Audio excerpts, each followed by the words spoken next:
Our typical time frame here. We usually meet at 9 o'clock, but because of the schedule of our speaker, she was occupied at that time and we couldn't take her out of school again, so I understand. So I want to thank everyone for coming, and I'll introduce our speakers today, Andrew Schear and his daughter Jillian Schear, who will be telling us about precision shooting. So I'll turn it over to you guys. Can everyone hear us okay without the mic, or Use the mic? use the mic? So, oh, thanks. Wow, that's really bad.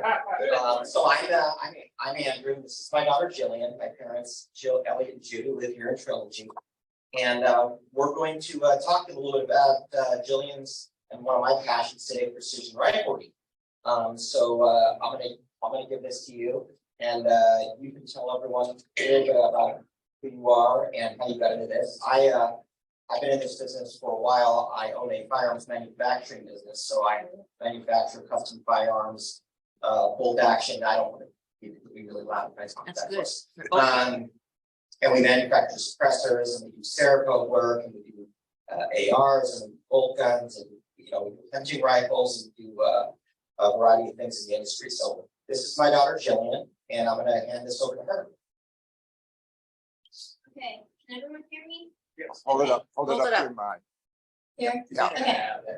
So, thank you guys for having me today. So, my name is Jillian Schear. I am 13 and I'm from Phoenix, Arizona. And I'm here to talk about my passion for long range precision shooting. So, first is why I got into this sport. There are many reasons, but I wanted to try a new sport, and my dad showed me all of this stuff and this amazing sport. So when did you start shooting? When did you start shooting? The very beginning, not competition, but just how far back can you remember shooting? So I started at about 8 years old, just briefly. But then when I was about 12, I started actually shooting matches. What is like precision riflery? When we talk about precision shooting, what is that exactly? Well, I guess I can come to that. So, more specifically, so you've got 3 gunners, and you've got revolver shooters, and you've got sporting clays, you've got a variety of disciplines that are all shooting sports. And what Jillian and I do is really specific. So we do all precision shooting. So it's all rifle in a variety of types, and it's always precision shooting. So why don't you tell everyone about the 3 disciplines that you shoot, Jill? Yes. Okay, so the 3 different firearms are the CZ457. Well, I meant like the different types of sports that you do. So, Let her talk, Andrew. She's talking. you talk. Okay. Anyways, I'll do the type of matches that I shoot. I shoot a lot of NRL 22. There's a bunch of different types, but I do NRL 22 club matches, and then NRL 22X matches, which is more longer range. And then I do PRS matches, and then precision gas gun matches. And then I shoot those with CP457 22 rifle, and then I shoot AR-15 gas gun, and then I shoot a 6mm arc bolt gun. And then. So tell everyone a little bit about what NRL 22 competition is like, because I'm sure a lot of people here have never seen or even been to an NRL 22 match. So, what are the targets like? How far away are you? Do you shoot off props? What do you have to do when you show up to one of these NRL 22 matches? So NRL 22 matches, the targets are really small compared to a lot of different types of matches. And it ranges, they range from about 40 yards to 100 yards, maybe sometimes a little longer, sometimes a little shorter. Kind of depends on how small the targets are. And then there's a lot of positions. It's a lot of positions. There's a lot of targets for sure, and there's a lot of different props that we shoot off of. And How small would you say those targets can be? Like on I know your limits rack where we have multiple steel targets. How small would you think those are? so they can be from a quarter of an inch, pretty close, but a quarter of an inch to a couple of inches closer, and then farther, probably 3 inches? 3 to 5 inches. So they're pretty small, but it's hard to shoot them. And a little bit more about them is that you have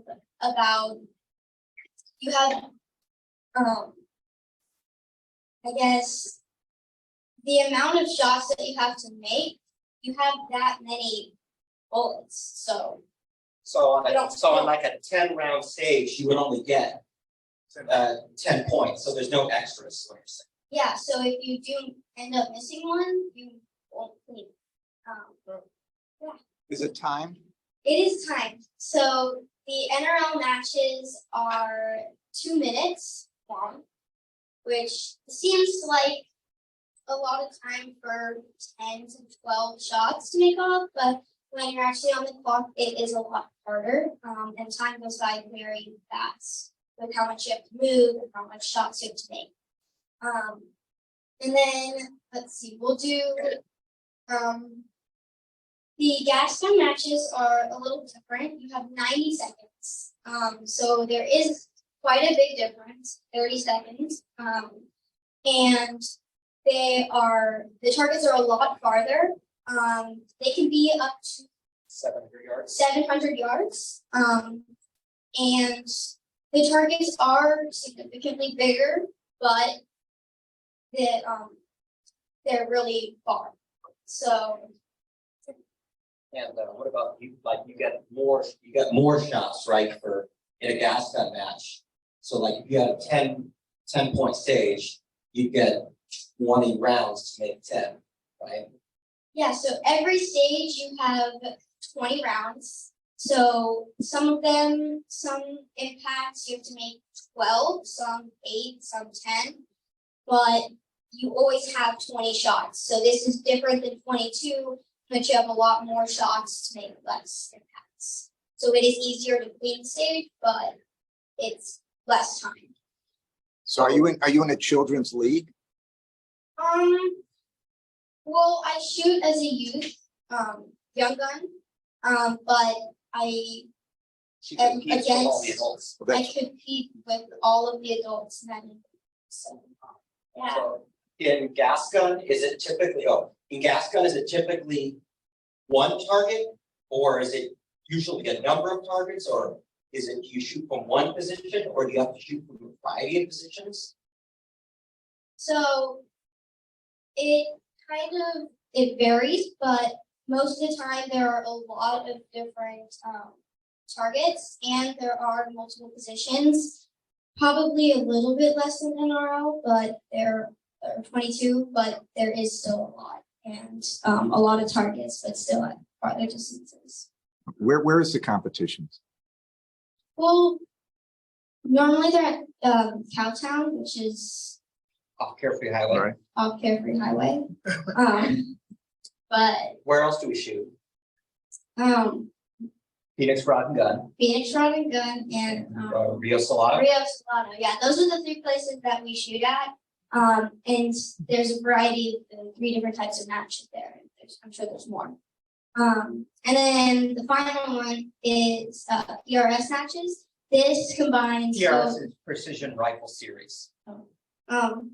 this combines both the smaller target and the long distances. So these are even longer distances, which they can be up to 1,100 yards, they can be over 1,000 yards, and much There. smaller targets. smaller targets, and There's definitely less targets. Normally there's one target and sometimes there's a couple more, but normally there's one, and then there are many positions though. Explain a little bit about the positions, like what kind of props we use. So we can use barricades, we use, sometimes we use basketball hoops, and we shoot, they're crooked, like diagonal, and we shoot off of the, Those things, the A-frame. the ropes. the ropes. Yeah. Sometimes there's a lot of prone, not a lot, but some of the stages can be prone. Some of traps. them, oh yeah, tank traps are a big one. There's a lot of them. Then Or wiggly. oh, so there's schools. They're very wiggly and they're definitely really not stable. So it's hard to stabilize yourself. But you can do that by I guess having your body in a position that helps you the most, which will help a lot. Yeah. What kind of ammos was? Oh, so, yeah, you wanna, we actually brought some rounds. Jillian will show you. When you guys are done, you can come up and she'll show you the three calibers that she's got there, and then you guys can check them out after. Because people can't see, so not everybody can see them. But the first one's pretty small. It's an NL22 bullet or 22 bullet. It's also round tipped. Yep. Then we have the gas gun bullet, the AR-15, which Oh, yeah, is 223 Remington. 223. the 223 Remington. Okay, so it is pointed, but it does have a hollow point, which everybody can see it later. And then the last one is the 6mm arc, which is a pointed tip. It's got a nice fat body, but it is shorter. So the casing is shorter. So those are the three that I brought. And how much do you think? I mean, are these guns pretty light, pretty heavy? Okay, well, I'm very small, so they are heavy to me, and they're heavy to a lot of people, but the lightest one that I shoot is the 22. They are 14 pounds? 14 pounds, which is heavy for me, but not everybody. And then the other two are definitely heavier. The AR is about 15 pounds, and her 6 arc gun is about 18 pounds. Jillian, how much do you weigh? Personal. Less than 100. Compared to the gun. Not 100 pounds. It would be the equivalent for most of you guys of shooting a 300 Win Mag the whole day, based on your body weight. So for her to shoot the 6 arc, it's a mild cartridge, but for somebody who weighs what she weighs, it's a lot. And her technique and everything really allows her to manage the recoil really well. As you'll see from the video, it doesn't seem like it's recoiling that much, but that's because she's got really good form to Positioning. Right. So talk a little bit about your strategy when you approach a stage. Like, what is the first thing you do when you walk up to a stage? Okay, so the first thing that I do is, well, I see like the order that we shoot in, but hopefully if I'm not first, then I will look at the targets through binoculars to see where they are, and it'll really help me when I am shooting. It'll help me be able to get onto the target a lot faster. And then so that's the first thing that I do, and then I watch other people shoot to see the wind, because the wind is very important, especially for 22, because of how small those targets are. How do you see the wind through binoculars? So there's a lot of different things, but one of them is heat mirage, so I can see the mirage going from left to right or right to left or wherever. Another one is seeing the trace of when other people are shooting of the bullet. And then another one is seeing like where the bullet is on the target, which it's hard to see, but sometimes if the target's not all like worn out from other people shooting, then you can see the impacts where they made them or the dirt that they made. So, and then when I go, and it's when it's my turn, I have everything prepared and I have a strategy, and I like to move quickly, but like when I'm moving from position to position, but I like to take my time making impacts because I would rather have better accuracy than just firing like a whole bunch of shots and missing them, because it'll overall, this, if you take your time shooting, it'll be more likely that you're more. So when you're shooting these distances, is everything just in the crosshairs, or how do you account for all the different distances? I mean, do you make adjustments on the scope, or explain to people, because the bullet's dropping, how do you account for different distances in one stage? Okay, so there are two different ways that I do this. Number one is by dialing, and I do Mills. ballistics, which is and I do a lot of math calculations, and then I can dial it on. I use my brain.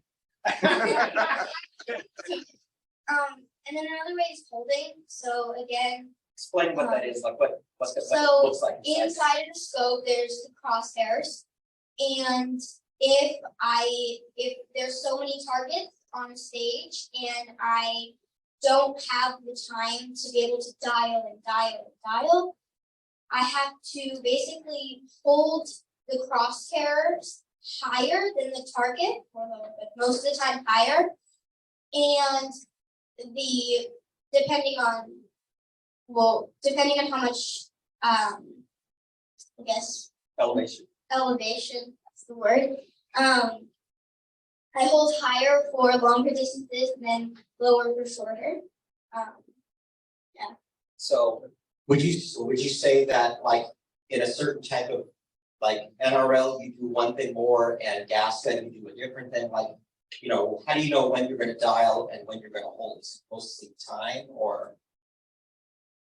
Okay, so the more when I hold is when there's more targets, and then when I dial is when there's less targets, like 2, 3, 5, and they're definitely smaller.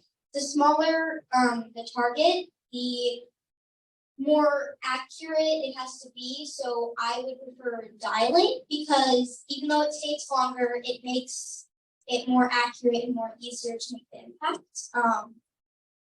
And then with more targets, but bigger targets,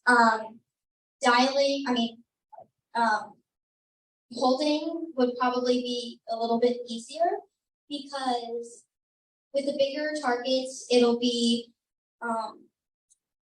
they're bigger, so you have that, the cone of accuracy is you have the whole target. So even if you're like off by a little bit, it'll still target. So do you get more points for being in the middle of the target, or does it matter where you hit on the target? No, it's not matter. If you hit the target, you get a point. Woo, good job. If you hit the center, it doesn't. It just shows. The center only helps to see where you're holding, where you're aiming, and if you hit the center, that means that you're right on, and your holding is right, your dialing is right, everything's right. And then. So how do you know? I mean, how do we know when somebody's made an impact when they're shooting in competition? So there's always people in your squad. There are people on the binoculars. and they're watching the targets to see if you're making the impacts, and if how you know that you're making impacts is they will call out impacts if you hit the target. And if you miss the target, they won't say anything, but if it's a club match, they're allowed to. So there's coaching at club matches, which are just for fun. They allow coaching, so we can help each other and say, oh, you're off left, oh, you're off right, oh, you're low. And then at the bigger matches, they don't allow coaching, so you actually have to spot your own misses. Jillian will actually look through the scope and she can see the trace as she's shooting. So she's tracking where the projectile is going as it's flying through the air. Just to add on, when it's not a club match and you have to spot it yourself, it's with guns that have, or the firearms that have more recoil, it is a little harder because it sometimes, if you're not super duper stable and on the firearm, then it can push you back a little bit, just a little, but it'll take your target. The target won't be on in your sight, so it'll be a little harder. So, but that's easier with 22, for example. 22 is a lot less recoil, so it'll be much easier to see where you've made it. And if you miss, then it's easier to see where you missed, what side, high or low. Have you been involved in some sponsors as well? Oh yeah, tell everyone a little bit about that. No, it's okay to say, you worked hard for that. Well, you've got your scope sponsorship, right? First is the scope sponsorship, which is Athlon, optics, We get which binoculars, scopes. binoculars and scopes and other things like that. That's what we use actually.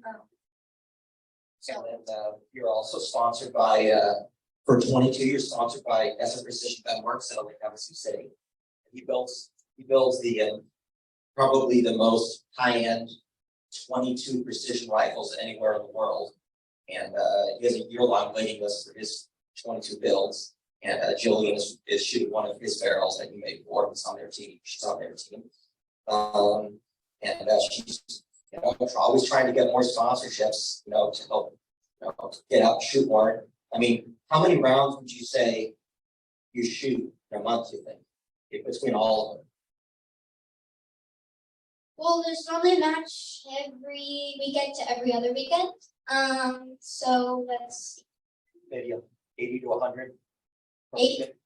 Probably 80-ish, kind of depending on how many stages there are at each match, but if there's a little more stages, it can be up to 100, and if there's a little less, it could be down to 60, 70, 80. Plus practice time when we go shoot. I forgot about that. Yeah, And we practice. practicing during the week is She shoots about 800 to 1,000 rounds a month.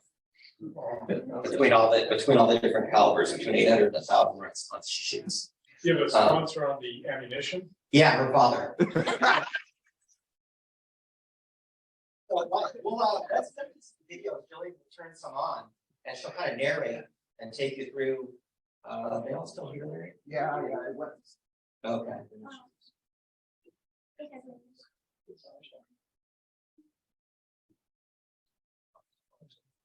So, what's your favorite part of shooting? Either your favorite thing that you do out there, or something that you really enjoy when you're out there. my favorite part of probably the stages in general, because they're so unique. Every stage they could be from the positions to the targets. Actually, recently there was I think it was like a groundhog, but I called it an armadillo. There was animal shapes sometimes of target. And they're not paper targets, right? Everything you shoot. Metal. So everything is sealed so that it's very reactive. So, she can see it hit, she can hear it hit. So there's, it's a lot more satisfying than just shooting paper.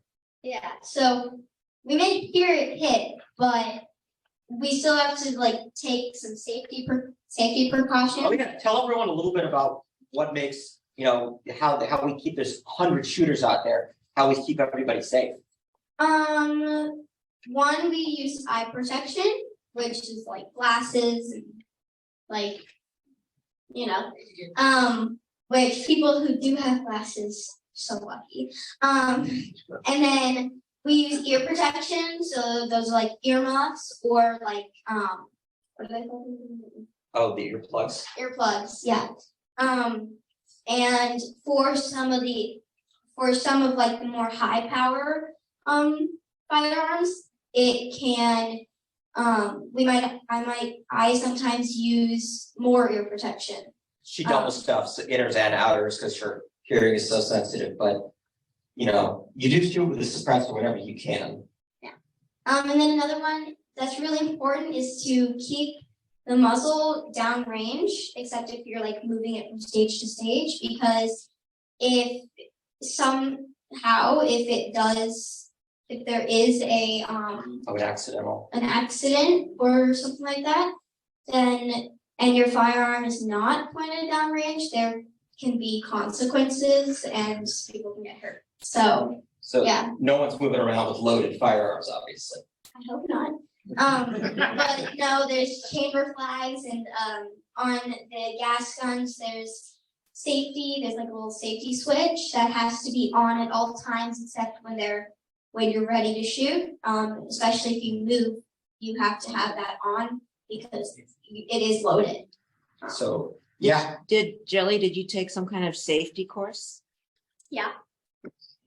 Yeah, well, for hunting I did, but this one, now this one, yeah, everyone is just acknowledged, every single match, there's a safety briefing at the beginning of the match, like we would at a public range where they go over the, you know, the basic firearm safety rules that always apply. But no one has ever moved in with a loaded firearm except for when they're on the clock.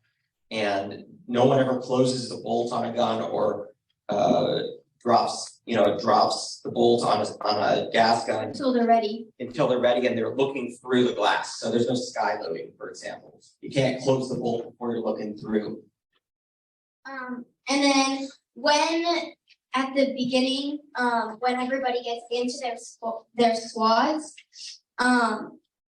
there's always a safety officer in every squad, who goes over everything, make sure that if there's somebody new, then they'll go over some more stuff. But yeah. Okay. So let's see here. What else we got? There's only one person shooting at a time? There's only one person shooting at a time in each squad or each stage, because there's one squad per stage. And multiple people shoot at the same time if they're at different stages.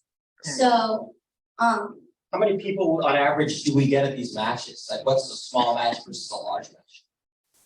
So the different types of matches have different amounts, but small match would be what? 20, 25, 30? 20 to 30 people. And that's a pretty small match. And then larger ones, there can be like 80. And then like the NRL 22X match, there was what, over 100? 140. There was probably 140 people at the NRL 22X match. Okay. Do you want us to turn the lights off? Yeah. I'm gonna, Yeah, I don't know what the lights are. But... So. okay, so here's the So this is the first video everybody can see. This is at the NRL 22X match in January. In January, out of Rio Salado. Yeah. So you want to explain what the stage is? Yeah, I'll really quickly explain it and then we can watch the video. I have 2 minutes. And this actually in the beginning has something cool but I'm shooting at 2 hanging sharks. The sharks were about 6 inches wide and about 2 inches tall, and you were about 170 yards away. And then one of them was vertical, and then one of them horizontal. If you somehow picture that, and then it's shooting off of an upside down boat.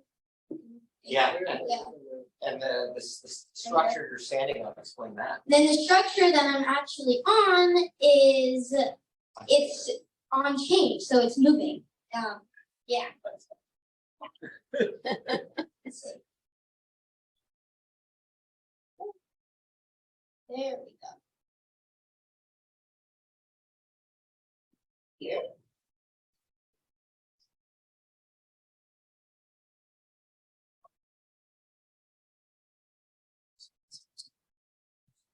Is there volume on here?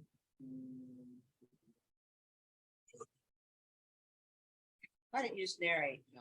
Okay, so here, beginning, so I have just gone onto the platform, and you can see here that I am moving the gun a lot, and that's because there was an unnecessary bag.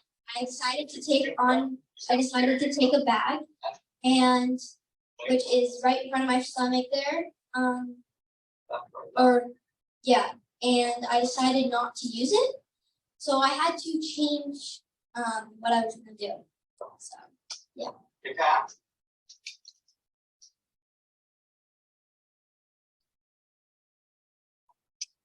Impact. Not much recoil on This it. is the 22, so it's very quiet. Yeah, it's very heavy for a 22 though. Move over. You gotta go, so you gotta move back and forth. So 45 seconds. there were how many positions? I think 3. Reposition. Three positions, 9 shots. Right, left, right. And it went left, right, left, right, left, right, right, left. And I had to move to the left, Impact. and then the right, and then the left side of the. Impact, that change. Okay, you keep going, right up there. Okay, we gave us bad advice there. Impact,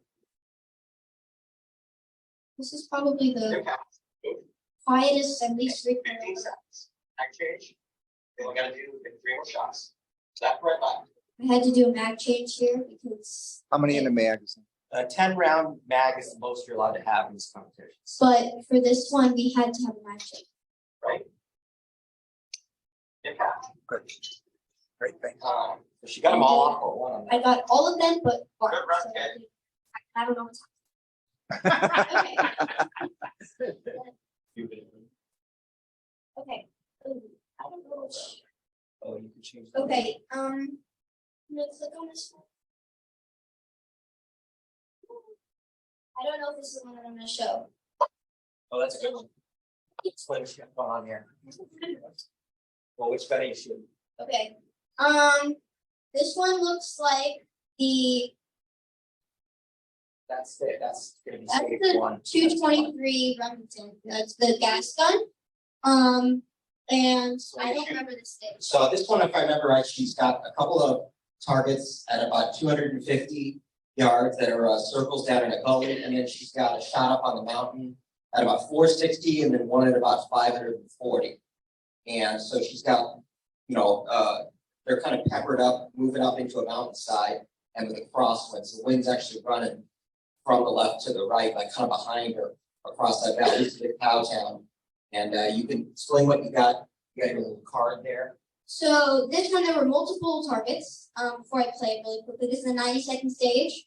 And there were multiple targets, so I have a little card, up on the firearm, and that is saying, I don't know if I got it or held. Probably hold. I think I held, but, it's showing me how much to hold for each target so that I can remember. And I forgot to say, I am one of the few left-handed shooters. I forgot to say this at the beginning. What? Said I saw it right away, you were lefty. Yeah, so I'm a lefty too. Says I keep right. Right. Go on. I'm right-handed, but I'm left-eye dominant, and I shoot right-handed guns or firearms. So I have. Okay, so Shoot at the top of that. So if you shoot at the top of that ridge line, there's a little bitty bitty ball spot at the very top. That's 540 yards, I think.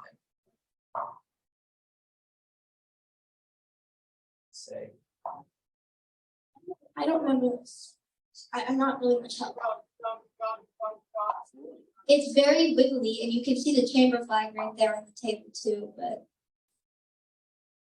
These targets are everywhere out there.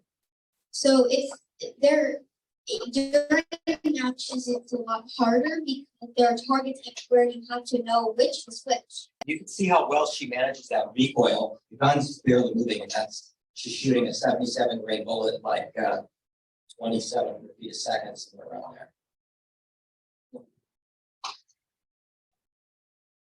Look at the little, you guys can see the little dial on top, the little lights, the little LED lights. Explain what she got up there. So that is, I forgot what it's called, but it levels. Digital level. Yeah, so it's the leveler. Oh, I forgot. So then you move prone and you do one. Yeah.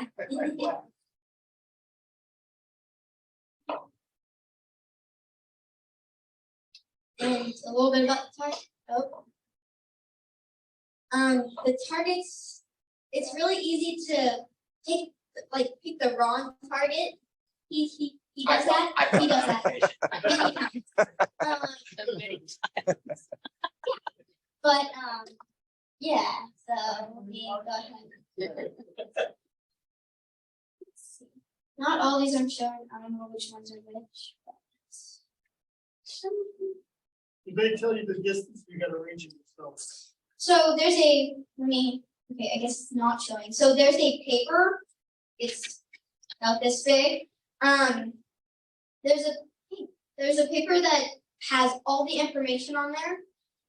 It has the, Sorry. wait, so it has the targets, the distances, what they look like if they're blue with the red outline. It has the stage brief, like how it's going to go. Like, for example, you got to shoot two off the barricade on one position, two prone, two, and then it shows how long you have, the starting position, and I think that's it. Yeah. But it has basically all the information. I remember there was one stage where we had to find the target distances ourselves, but that's Those are pretty much usually it. bonus stages just for fun. They're not usually part of the match score. Yeah. So this one, I sort of remember I have a certain amount of shots. I think this one is also Two on the the left, guess. the two circles on the left there. Yeah, the bigger one down in the bottom of the valley, and then you've got the shots up on the ridge at about 600 yards. So this one's also the 223 Remington, the gas gun, or the AR-15, and this was off of a pretty cool prop. I have how many stages were there? I mean, how many targets were there? I think you had 1, 2, 3, 4, 5 targets. I think there were about 5 targets. Again, you can see that there's the piece of paper, and then I have a bag that's actually connected to my gun, but yeah. So I have a certain amount of shots from one position, certain amount of shots from the next position. I think there are 2 or 3 positions. Not exactly sure though. I don't remember.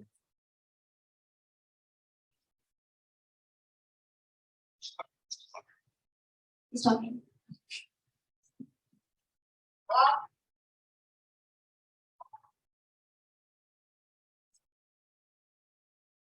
Now she's shooting at the bottom of that valley down there. It's right about there, right where you go, right about there. Now she's shooting the farthest target, which is up on that ridge that runs left to right.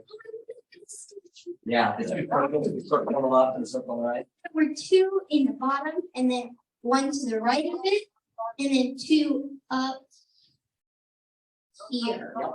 On that back ridge.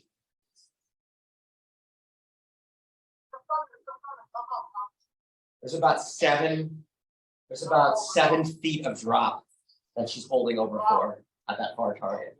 So she's holding it way over it. Second position. I believe you had to shoot it in reverse order, if I remember right. So she shot them all near to far. There were 2 positions. I Yeah, remember. near to far and then far to near. Yes, this is going back, 1 and 2.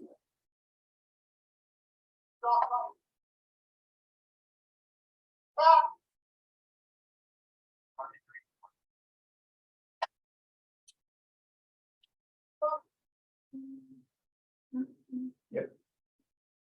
So, yeah, You can see 90 seconds goes by really fast. Kind of scope is it? It's she's shooting with an Athlon Cronus 4.5 to 29 in the first focal plane with a mill reticle. that, yeah. Whatever that So, And it expensive. Big scope, yeah, they weigh like 3 pounds. Yeah, Andrew, some of us have no clue what you're doing. Yeah. Talking about it. so this one, I'm gonna show this, I have not, there hasn't been one, but these are orange holes. There's one here, and then there's one, I think, around here behind. What is the Um, purpose of those? So those for the gas guns, they are like markers, I guess, that indicate that you can't point the muzzle outside of them. Because there's so many stages and they're all different depths. You want to make sure you're not flagging anybody on another stage. So the safety officer is actually watching you to make sure when you move, the muzzle is always pointed down range, that the tip of that muzzle never extends beyond infinity for those limiters. And would you explain what he's doing? That's not you, but what Kyle? Kyle's doing? And what's he got So there? this little box here is the timer. It has 90 seconds onto it, and he's going to say the magic words are does the shooter understand the course of fire? And then they'll say shooter understands, yes or no. And then they'll load and make ready, which means that you can put in the magazine and you can take out the chamber flap. And then you can close the bolt for this type of gun. You can close the bolt, but it has to be out safe. And then he'll say the spotter's up because people have to watch their shots. And then he'll say shooter ready, and then shooter ready, and then stand by. He'll click, and then it'll say beep, and yeah. And then he should be having these on.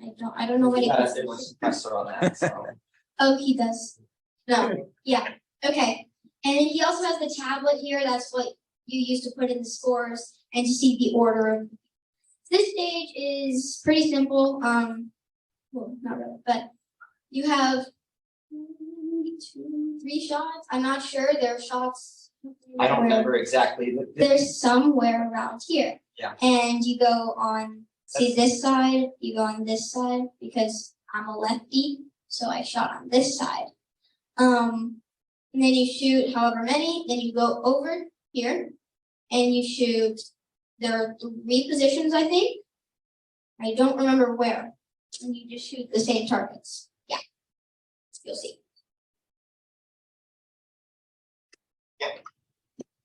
Square up jump. I was actually pretty short for this one, so it's harder for me. But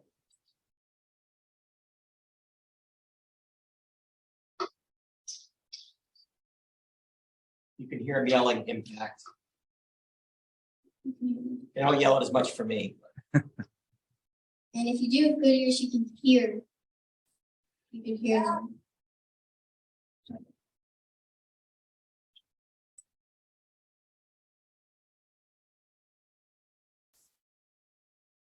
Boom. Nice job. And now I'm moving. The gun is on safe, and yes, it should be. This is a time stage. I forgot about this one. This is a time stage, so he has the timer. Because I have a suppressor, it's harder to hear, but he has the timer right up to the firearm so that it can mark the last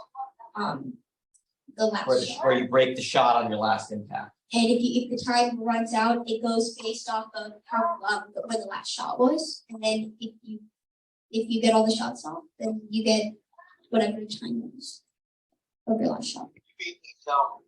You beat me. I think I did beat it.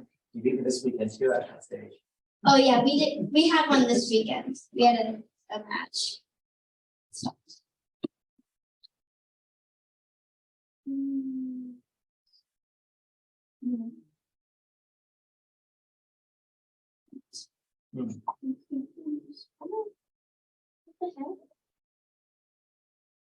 Okay, I don't know what happened with that one. Is that the one that I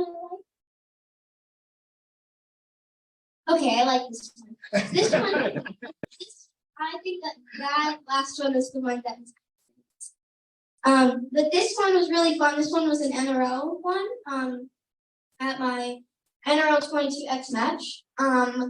These you can easily see the targets. So this was called Rat in a Cage. Oh, this was that. Oh, great.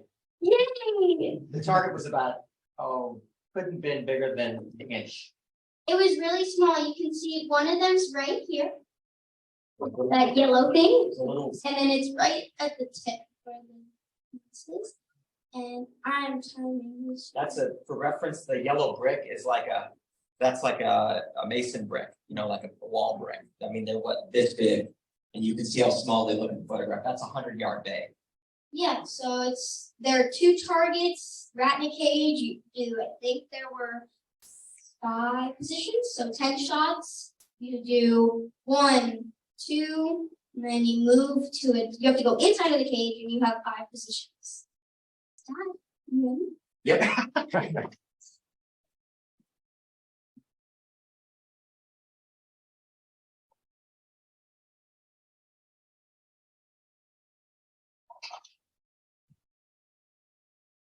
He's not in the cage. This one, oh, he tried to use a tripod. I think he did, but tripods are stable, but they take up a lot of time to get out. As you can see. So the whole top counts as 1 position. And you can actually hear these. You'll see them shake. See? You can't see the one in the shade.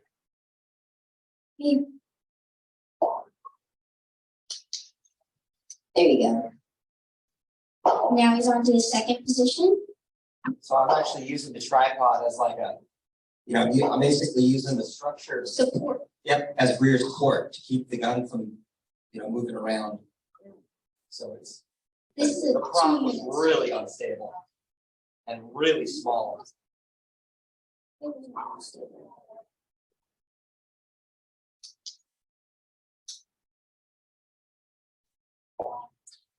Everyone struggled on this station, remember. I wonder why. Well, that's a good thing about me being very short. Because I can move around.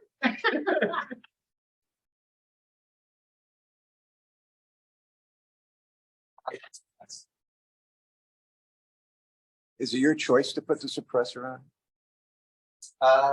Yeah, anybody can run a suppressor in matches. We don't typically run them in 22 just because the 22 is real dirty, and you might have to clean. You clean 22 suppressors about every 300 rounds, so you got to clean them pretty frequently. Okay, so that one, so really quickly, so the tripod is, he had his arm around the tripod like this, and it was, he had like in here, and it helped to stabilize him, which is actually very helpful. It's very time consuming. I think that's it. Yeah, that is it. Okay. I guess that's it.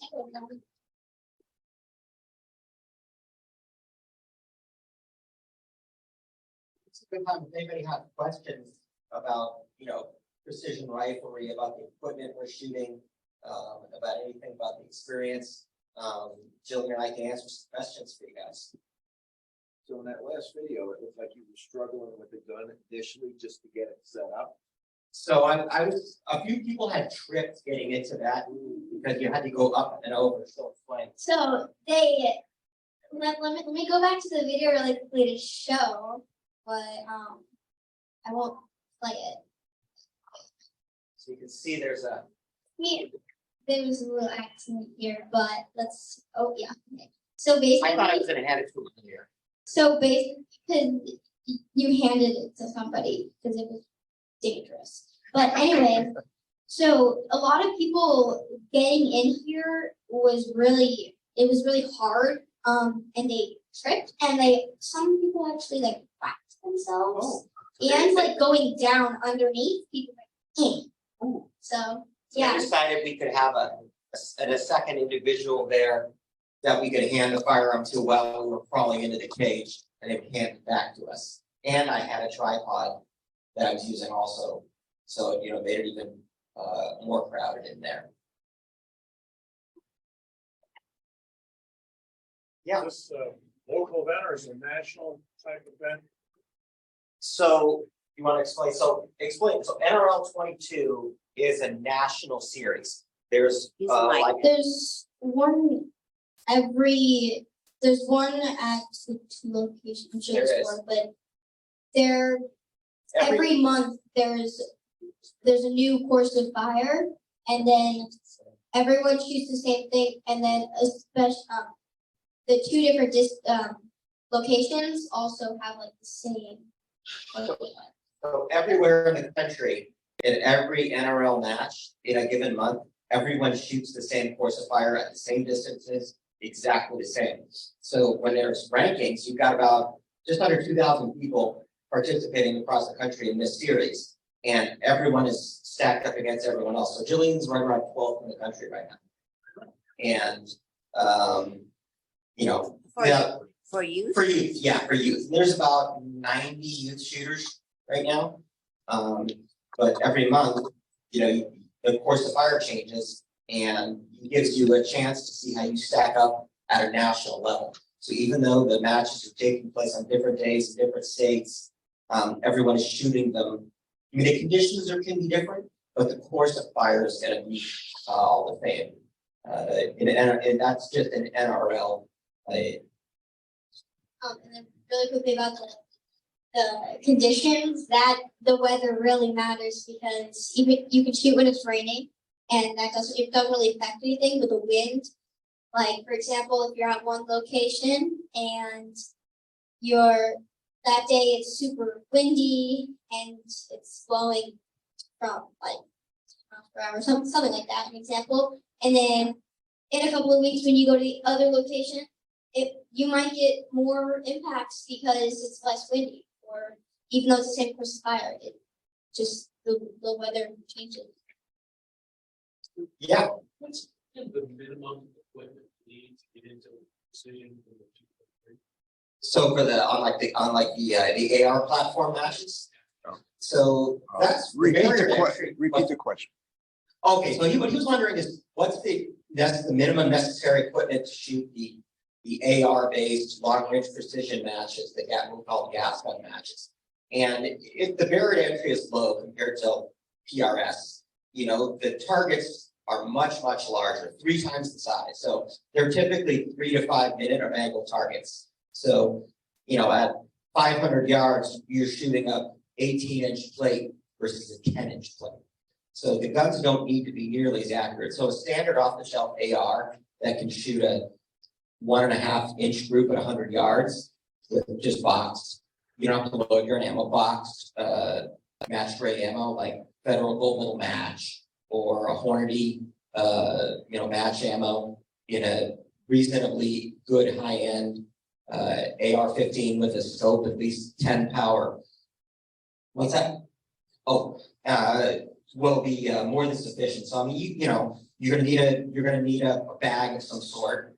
You'll find that these matches, people are really specific about the bag they like. What's a bag? The shooting bags, the support bags. Oh. So they're not like Caldwell bags. The one we're using is called an Armageddon Gear Medium, and it's a waxed canvas bag with kinetic sand inside it, with the stuff that kids play with. And she'll show it to you later here. But it feels kind of like tacky leather, and it's very heavy. The bag weighs about 8 pounds. And when she puts the gun down on it, it really settles itself in. And you can, we balance these guns so that right in front of the mag well, the gun has a balance point. So once it's on the bag, she's very deliberate when she puts it in. But you can see the little bag right there.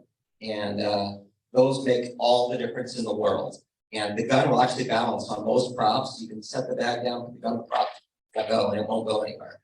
Has to be, you'll see she's very, and she also uses it as a rear support bag. But to shoot a gas gun match, you're gonna need a bipod, you're gonna need a AR-15. You need a gun. Yeah. You're gonna need an AR. Usually people shoot them 223, 308, 6.5 Creedmoor, 6R, 224 Valkyrie. There's a variety of categories that you can shoot. So people who are shooting 308 aren't competing against people shooting 223. Wouldn't really be fair. It's a huge advantage to shooting this, the higher power, better DC bullets. And like on Practice Score, which is it's like the website that shows you your scores, there's like different categories for like the different types of firearms that you use. Like for example, if you're at like a PRS match and you decide to use a gas gun, which is allowed, then there's your own category with all of the people that shoot the gas guns and like their places. And then like the youth, like the young gun shooters like me, there's like they have their own category, like the woman, but there is also like an overall. So Any other questions? Yeah. Ballpark, what would it cost for one of the 22 precision rifles? Okay, so the question was, what does it cost to get into a 22 gun? So they have in 22, they do something called base class. So in addition to open, which is what Jillian is basically no holds barred, but there is what they call a base class. Base class has a $1,400 limit for the firearm and the scope combined, and you cannot make any changes. You can't change the trigger. You can't change the barrel. You can't change the chassis. So it's designed. It's like Trans Am racing, or NASCAR. Everyone is supposed to be using. So that that's about $1,400, $1,300 gets you into that sport, or you can build something. You can spend $4,000 or $5,000 building a CZ, like Jillian has a Douglas barrel and a CZ action with a Timney trigger in an MDT chassis with Apple on Cronus glass, which is basically the best of everything. I paid for it all. Yep. So where do you go from here, Jillian? You stay in this range, or you're trying something else? You're gonna do some traveling matches, or? Yeah, so I am hoping to go to some out of state, like 22 matches especially. Those are the ones, 22 is like the one that I'm probably like the most like competitive at, sure.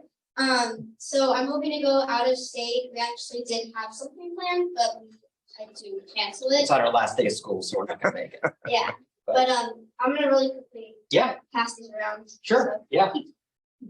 I want to pass this around, yeah. Have you been able to educate your peers at school about firearms, about competitive shooting, either to encourage them or at least them come out to see you shoot? So Jill, that was aimed at you. So like your friends know what you do? Oh, yeah, so I haven't been in school in a while. yeah, so a lot of my friends do know. I've briefly talked about it before, but because school doesn't really, you shouldn't be talking about firearms in school and like weapons and stuff. So sometimes I'll like talk about it with my close friends, and a couple of them even do like brave shooting, not as much as me. Sometimes they'll just like go out. It's recreational shooting. Yeah, so, but very few children these days do this. At like 22 matches, there's only a couple of them. So And you want to encourage more kids to get into it? yeah, so I think that it's a really fun and unique sport, and I think that not many people like do this sport, and it's a really fun one, and it requires a lot of different skills. Are you in touch with other teenage girls who do it? Well, what about Ruth? Say She's not a teenager. no, but she has developed a relationship with you. So not really often, but sometimes there's a couple of like ladies that I do know that I kind of I did talk to, She's had some coaching actually from a gal who's actually gonna be competing in Italy. She's the top female rimfire shooter in the country. And Jillian shot a match with her, and she's really made a concerted effort to kind of mentor Jillian. Because she sees the potential and how, you know, how enthusiastic she is. So Jillian's developed some of a relationship with this name. Her name is Ruth Susie. She and 5 other Americans are going to be going to Italy to compete in the World Championships for rimfire. Well, let's thank Jillian and Andrew. They'll be around for a while to answer any questions, but we probably have to get out of this room in another 15 minutes or so. But thanks very much. It was our pleasure. It was our pleasure.